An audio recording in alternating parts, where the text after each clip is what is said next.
Good evening everyone. Market surprise कर रहा है सबको। कभी गैप अप तो कभी गैप डाउन। आप अगर कल जो मार्केट ने रैली दिया था, यहाँ पे आप देखिए ये जो एक गैप अप ओपनिंग हुई थी 15,400 से ऊपर और अच्छा खासा यहाँ पे एक रैली दिया था। हालांकि मैंने कल रात के वीडियो में मैंने बताया था कि ये वहीं पे क्लोज हुआ है जहां से निफ्टी नीचे आई थी, यानी जो सपोर्ट था वो स्ट्रॉन्ग रेजिस्टेंस है। तो जरा संभाल करके फोमो का शिकार मत होइएगा, फियर ऑफ मिसिंग आउट का शिकार मत होइएगा। वो मैंने कल रात के वीडियो में बोला था, जो बिटकॉइन वाला वीडियो बोला था, बनाया था, उसमें मैंने ये कहा था। और इवेंचुअली यहाँ से सीधे सीधे मार्केट आज गैप डाउन हो गई। किसी ने इसे एंटिसिपेट भी नहीं किया होगा, लेकिन ये मार्केट है। और gap up and gap down तो होगा ही होगा, क्योंकि जो इंडिया विक्स है वो आप देखिए 21 के आसपास चल रहा है। इंडिया विक्स 18-20 के ऊपर अच्छा नहीं होता है, अनसर्टेनिटी हाई होती है। तो आज बात कर लेते हैं कि आखिर मार्केट कैसा रहा है और क्या चांसेस हैं, कल क्या हो सकता है।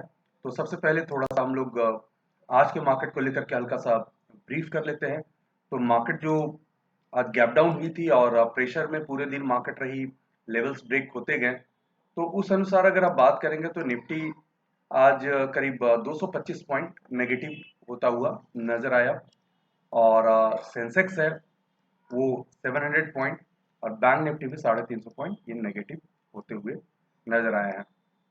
तो मार्केट नेगेटिव रही है। कल कैसा लगता है, तो अभी थोड़ा सा एक ग्लोबल ब्रेथ को जरा देख लेते हैं, ग्लोबल मार्केट क्या कह रहा है। तो नैस्डैक 82 पॉइंट ऊपर है, ठीक ठाक लग रहा है। यूरोपियन ऑफकोर्स इसको इंडियन मार्केट ने भी डाइजेस्ट किया होगा, क्योंकि यूरोपियन मार्केट आफ्टरनून में ओपन हो जाती है। तो इंडियन मार्केट नेगेटिव थी तो यूरोपियन नेगेटिव है। लेकिन गुड थिंग इज दैट कि जो सिंगापुर निफ्टी है वो अभी 102 पॉइंट पॉजिटिव है, 102 पॉइंट ऊपर है। तो कहने का मतलब ये है कि कल फिर शायद गैप अप हो जाए। तो गैप अप और गैप डाउन का सिलसिला अभी चलते रहेगा। आपको अपने रिस्क मैनेजमेंट जो है वो फॉलो करना पड़ेगा। तो सीधे सीधे निफ्टी के चार्ट पे चलते हैं, क्या लग रहा है, क्या लेवल्स हैं, किस तरह की बातें हो रही है, क्या स्ट्रैटेजी हम लोग बना सकते हैं, जरा उसे ले करके बात कर लेते हैं। ऑप्शन चेन डेटा भी थोड़ा सा डिस्कस कर लेते हैं, उससे क्लैरिटी रहेगी कि सपोर्ट और रेजिस्टेंस क्या होंगे। तो ये चार्ट निफ्टी का 5 मिनट का चार्ट है, मैंने टेलीग्राम पे इसको पोस्ट भी किया था। खास बात क्या है इस चार्ट में, आप जरा देखिए। यहाँ पे अच्छा खासा कंसोलिडेशन हुआ था और उसके बाद डाउनसाइड ब्रेकआउट हुआ था लास्ट थर्सडे को, आपको याद होगा, जहां पे सीधे सीधे मेजर फॉल आता हुआ नजर आया था। और ये फॉल आने के बाद यहाँ पे रुका और ये करीब 15,190 के आसपास का एक लो बना था और वहां से फिर कंसोलिडेशन। और फाइनली ये चैनल, देखिए ये चैनल था, उसका डाउनसाइड ब्रेकआउट हुआ, ये चैनल इसका अपसाइड ब्रेकआउट हुआ, फिर यहाँ से ऊपर गया और उसके बाद फिर यहाँ पे से बाजार जो है वो नीचे जाता हुआ नजर आया। तो कहने का मतलब ये है कि ये चैनल का डाउनसाइड ब्रेकआउट, इस चैनल का अपसाइड ब्रेकआउट और यहां से बाजार फिर से नीचे। तो अब कहाँ, तो एक्चुअली में एक रेंज बन चुका है बाजार में। 15,400 का एक अच्छा खासा रेंज है, सपोर्ट है 15,400। और यहाँ पे 15,675 के आसपास, 15,700 आप ले लीजिए। तो 15,400 से लेकर के 15,700, 300 पॉइंट का एक स्ट्रॉन्ग एक रेंज है। अपर एंड लोअर लेवल को लेकर के मैं स्ट्रांग बोल रहा हूं। तो ये रेंज में ही मार्केट परफॉर्म करता हुआ नजर आ सकता है कुछ दिनों के लिए। मुझे लगता है एक्सपायरी तक इस लेवल को क्रॉस करना मुश्किल होगा और ये लेवल को भी होल्ड करना जरूरी है, क्योंकि अगर ये लेवल नीचे आया तो फिर से जो ये लो था उसको हिट करेगा, मे भी फर्दर नीचे जाए। तो कोशिश यही होगी निफ्टी की कि यहाँ से अ, ऊपर जाया जाए और इसी रेंज में, तो रेंज नोट करके रख लीजिए, 15,700 और 15,400। खास बात क्या है, तो अगर आप ऑप्शन सेलिंग की स्ट्रैटेजी, डिफरेंट स्ट्रैटेजी क्रिएट करते हैं, तो आप शॉर्ट स्ट्रैंगल की स्ट्रैटेजी आसानी से बना सकते हैं।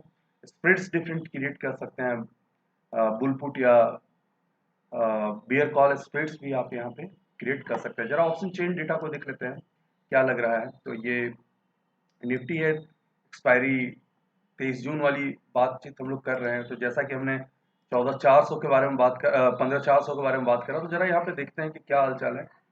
तो 15,400 पे अगर हम बात करें तो यहाँ पे पुट राइटिंग आज अच्छी खासी थी और वो धीरे धीरे, चूंकि 15,400 को बार बार मार्केट ने हिट किया था, तो पुट राइटिंग जो है वो करीब 9 लाख का आज फिर ऐड ऑन हो गया है। लेकिन सबसे अच्छी बात है कि यार 46 लाख टोटल वाई हैं, जो कहीं ना कहीं मार्केट को सपोर्ट करने के लिए रेडी हैं। लेकिन कंसर्न ये है कि 15,300 का आप देखेंगे तो यहाँ पे अनवाइंड किया गया है। तो डाउनसाइड जो है वो थोड़ा सा मार्केट मतलब आप कह सकते हैं शेकी लग रहा है, क्योंकि बहुत दूर 15,000 पे जा करके एक अच्छा खासा ओआई बिल्डअप होता हुआ नजर आया है। तो अब देखिए यही है कि सिंगापुर निफ्टी सजेस्ट कर रहा है 100 पॉइंट ऊपर के लिए अभी अभी फिलहाल। मॉर्निंग में कॉम्प्लेक्सन चेंज हो सकता है, चीजें चेंज हो जाती है, लेकिन डेटा ये बता रहा है कि डाउनसाइड जो है वो पॉसिबल हो सकता है। अगर आप देखेंगे 15,500 पे, तो आप यहाँ पे देखिए टोटल आज 58,96,000 नए कॉल ऑप्शंस राइट ऑफ किए गए हैं। तो कहने का मतलब ये है कि ये डिफिकल्टी हो सकती है सोचने में, समझने में कि सिंगापुर निफ्टी कुछ और कह रहा है और ये निफ्टी के जो डेटा है कुछ और कह रहे हैं। तो ऐसे में क्या करना है? तो ऐसे में एक्चुअल में केयरफुल आपको रहना है, और ट्रेडिंग में आपके स्टॉप लॉस हिट हो जाएंगे। टू बी वेरी ऑनेस्ट, कोई कितना भी बात बताए, लेकिन ये ट्रेडिंग अभी का सिचुएशन ऐसा है जिसमें आपके स्टॉप लॉस हिट हो जाएंगे। एक दिन आप बना करके जाएंगे, अगला दिन वो सारे पैसे लूज कर जाएंगे। तो अभी बेस्ट ट्रेडर वही है जो ट्रेड नहीं करता है या कम करता है। मेरी बात से बहुत लोग इत्तेफाक नहीं रख सकते हैं, ओपिनियन डिफरेंस हो सकता है, and I truly respect that. But honestly जो मेरा एक्सपीरियंस है, 10-15 साल का जो मैंने स्टॉक मार्केट में एक्सपीरियंस दिया है, और ऐसे बाजार को जब मैं देखता हूँ तो मैं प्रेफर करता हूँ कि अपने रिसर्च को इम्प्रूव करूँ, इंटरेक्शंस जो है वो स्टॉक मार्केट के साथ ज़्यादा करूँ in terms of research preparation planning, लेकिन ट्रेडिंग जो है काफ़ी कम करूँ। क्योंकि मार्केट में जब अनसर्टेनिटी हाई होती है, आप जरा देखिए यूएस में 40 ईयर का जो हाईएस्ट इन्फ्लेशन चल रहा है वो रातों रात खत्म नहीं होगा उसका इम्पैक्ट।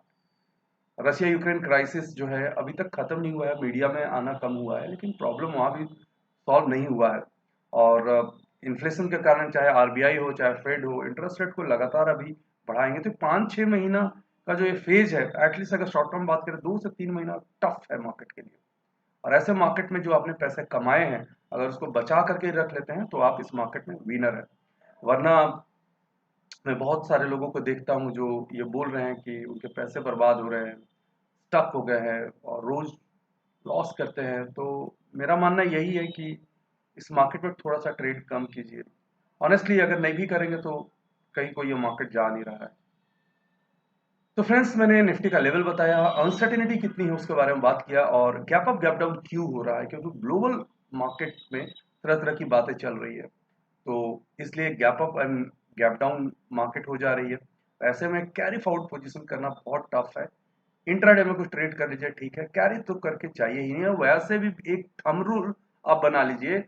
थंब रूल ये होना चाहिए कि अगर विक्स 20 के ऊपर है तो आपको कैरी फॉरवर्ड पोजीशन करना ही नहीं चाहिए, बात खत्म।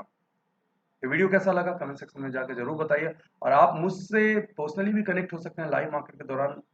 हमारा टेलीग्राम चैनल ज्वाइन करके, वो बिल्कुल फ्री है और डिस्क्रिप्शन बॉक्स में नीचे लिंक दिया हुआ है। साथ ही साथ आप फेसबुक, ट्विटर, इंस्टाग्राम, कोरा और लिंक्डइन पे हमसे कनेक्ट हो सकते हैं। सबके लिंक डिस्क्रिप्शन बॉक्स में नीचे दिए गए हैं।